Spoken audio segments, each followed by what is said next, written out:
Virginia studies emotion.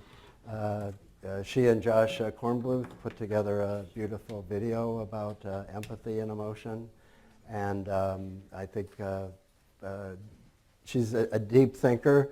She taught me William James when I need to understand him. And if she could understand that, I thought she could understand anything. Yeah.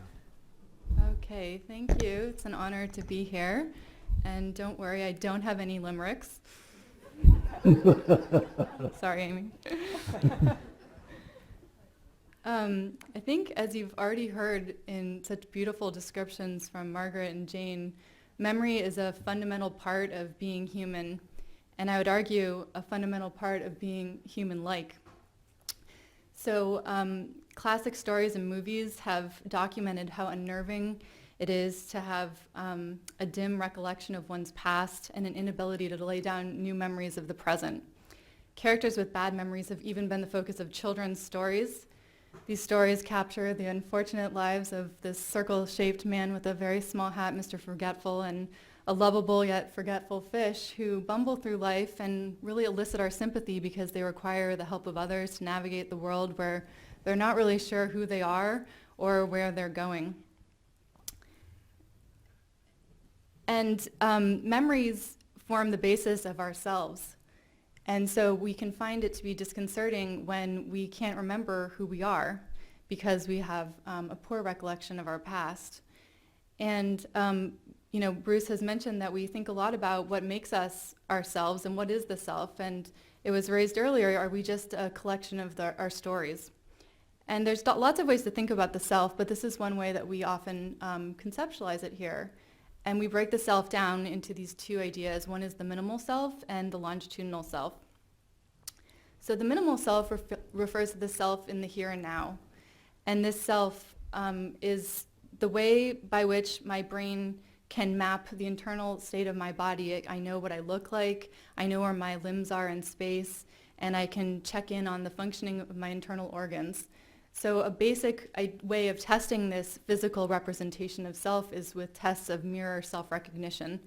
And so even in humans, in very young infants, you put them in front of a mirror and you put a little bit of lipstick or something on their nose and the infant laughs and giggles and thinks it's with another infant. But around 15 to 18 months of age, if you put the same lipstick mark on their nose, they look in the mirror and they kind of wipe off the lipstick because they have this internal representation that the person in the mirror is themselves.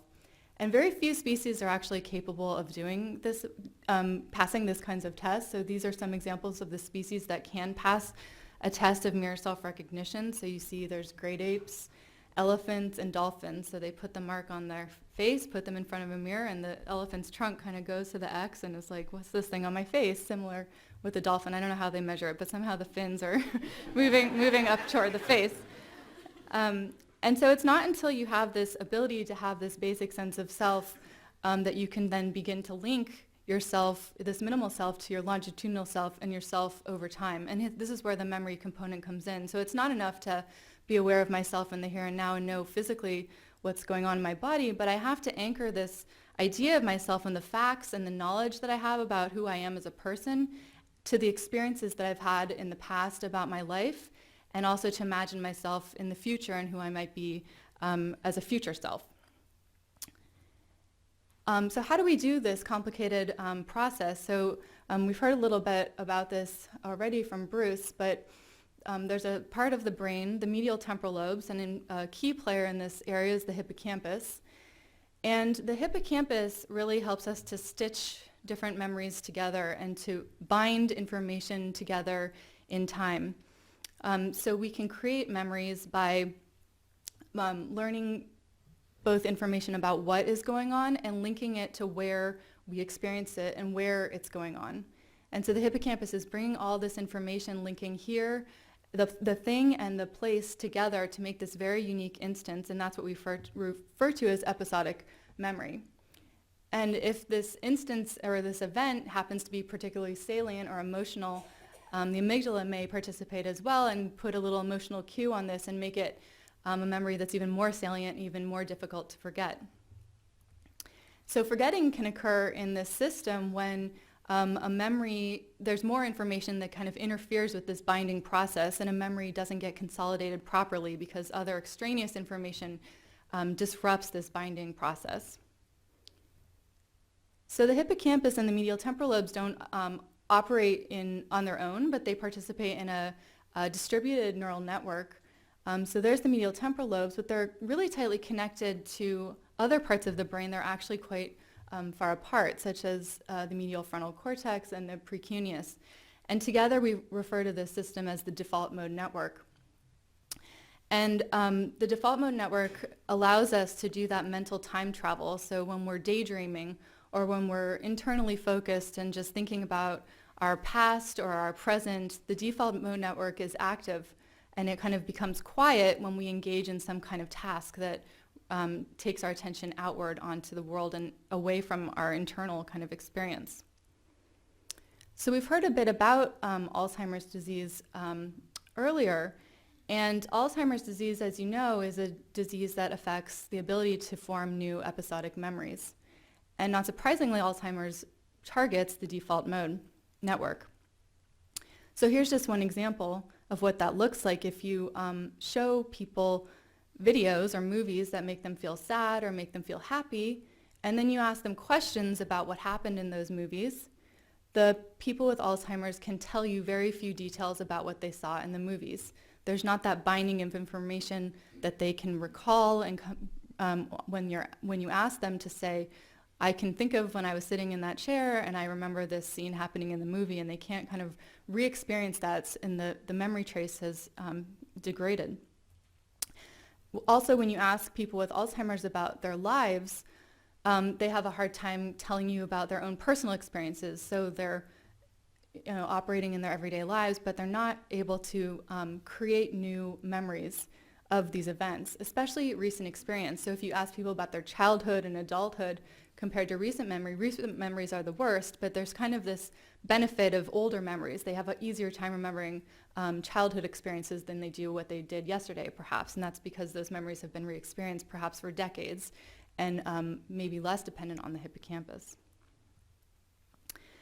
So although Alzheimer's disease affects the default mode network and the hippocampus, and these systems show decline and have trouble functioning correctly in Alzheimer's disease, there was kind of a surprising finding a few years ago which suggested that as this memory system declined, a system in the brain that supports emotion actually became more tightly connected and stronger. And this system, one of the key regions in this system is the anterior cingulate cortex.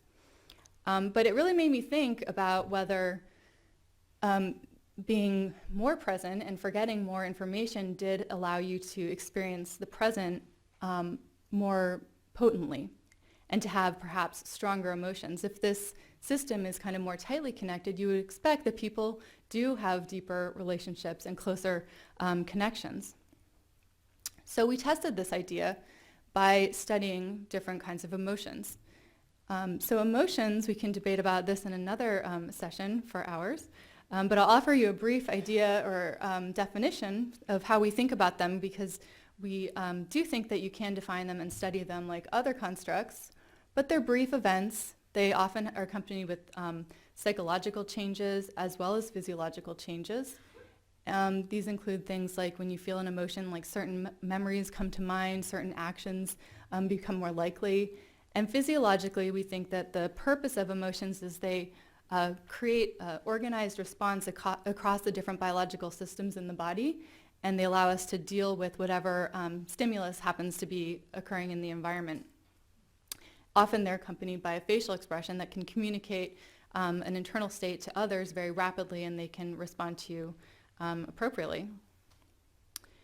And emotions are important because they help us make decisions and they guide us behavior. They push us and pull us around the environment in ways that we might not even realize or appreciate all the time. When we feel good, we want to see our friends and hang out with others. When we feel bad, we might want to stay home and eat that Haagen-Dazs bar. So here's just some examples of some situations where you may feel certain kinds of emotions. These are kind of prototypical situations. And you can imagine, like, if you feel threatened, the common tendency would be to feel afraid. If something doesn't go your way and you feel like you've been slighted, you might feel angry because it was unfair. Positive emotions are also very important for social relationships and helping us to maintain deep connections with others across years of our lives. And self-conscious emotions are more socially complicated emotions where you evaluate how you've measured up to some kind of social standard. One form of emotional experience we refer to as emotional contagion. And emotional contagion is this idea that any of these emotions can travel rapidly across people and also across different animals. So for example, a flock of birds, if you startle one bird, all of the other birds will take flight automatically. In animals, for instance, here there's some monkeys. If one makes a play face like that, the other one will mirror that play face within half a second. And in human infants, yeah, one infant cries, the whole room of infants will cry. And it's not a very cognitive, complicated process. The other infant isn't checking in to see if the baby's diaper is wet or, it's just feeling the emotion of that baby rapidly. And we think that this occurs by this automatic simulation system that allows my heart rate and my breathing to mimic this other person or even animals. And I might mirror their expression in my face. And it helps me to understand their experience and also to act in ways that are helpful. And so it's this very low-level form of empathy. And the reason that we think this is important is not just to share others' emotions just to have them, but because it motivates us to act. So emotions are really crucial for evolution, in evolution, because they've helped us to act in very specific ways and to help others. So having these shared feelings that are rapid and even unbidden do help us to identify the emotions of the other person, and also they motivate us to act in ways that can be helpful and kind. So in this one study, we asked this question as to whether, because this emotion network we saw was more tightly connected in people with Alzheimer's disease, could it be that this very simple form of empathy could be enhanced in patients with Alzheimer's disease? And that is indeed what we found. We used a questionnaire and we asked caregivers to report on the patient's levels of emotional contagion. And we found this kind of stepwise increase across healthy people, people with mild cognitive impairment, and Alzheimer's disease, and we found this enhancement of emotional contagion across the groups. And this increase in empathy that occurred in Alzheimer's was associated with atrophy in part in the hippocampus, suggesting this idea that as this memory network is declining and this emotion network is becoming enhanced, people are, although forgetting more of the past, they are experiencing others' emotions more strongly. So I would conclude by saying that I do agree that memories play an essential role in our lives and help us to feel like we are continuous beings over time.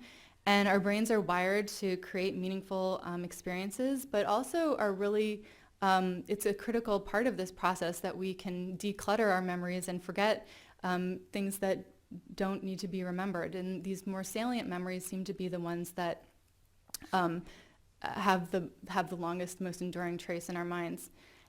So although in Alzheimer's disease, of course, it's equally problematic to have an inability to form new memories, it's a normal part of the process to kind of sift through these different experiences. And I would argue that it does allow us to be more present, as Jane is alluding to, and it allows us to experience others' emotions more powerfully than we might have if we were just stuck in our heads and living in the past or in the future.